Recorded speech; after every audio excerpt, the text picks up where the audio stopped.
Mahinayon gayud ang mobile procession sa imahe ni Senyor Santo Niño atol sa bispera sa kapistahan karong Enero 15 sa gabii. Kinibisan pa man nga lakip ang dakbayan sa Subo ug Mandaue sa Alert Level 3 gumikan sa pagtaas sa kaso sa COVID-19. Ani ang report. Sa presscon nga gipahigayon sa Basilica Minori del Santo Niño, ilang ipahibaw ang mga lagda nga ipatuman aron mamintinar ang minimum health protocol sa makasaysayanon nga mobile procession nga sa unang higayon iagi sa CCLEX o ang ikatulong Taytayan.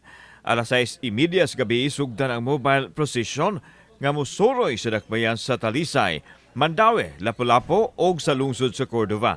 Mitambong sa press briefing mismo ang Pangulo sa Emergency Operations Center kung EOC, Konsehal Joel Garganera, kinsa misiguro nga madayon ang prosesyon o Grand Motorcade taliwa pa man sa pagpaubos sa Level 3 sa Cebu City. For the safety, ay labi na karong panahon na nagtaas yun ta. We encourage everyone to celebrate it virtually with your family. And let us focus more on the religious aspect of our celebration. Ang amo lang gi-appeal sa publiko along the route, compliant lang ta sa pagsulob sa ato mga face mask, socially distant.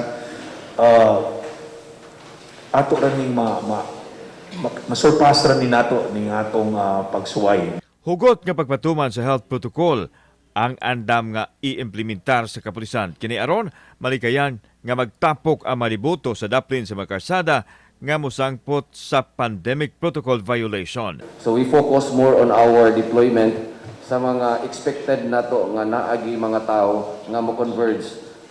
5 ka mga sakinan ang gitugutan nga makauban sa prosesyon, apil na ang sakinan sa Balaang Bata. Samtang ipadayag sa rektor sa Basilika nga ang pagmotorkada sa imahin mao ang iyang pagbisita sa Mariboto, ilabi na kadtong dili makaadto sa Basilika. Ang Santo Niño is batu-balani sa gugma, no?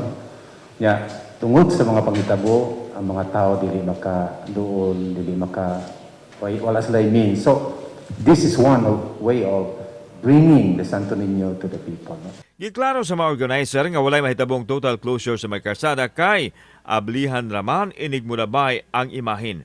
Apan may pahimangno sila sa mamugnang kahuot sa traffic sa kadalanan nga agian sa motorkada. Kauban si Clover Lumayag, ako si Alan Domingo. Balitag, Bisdak.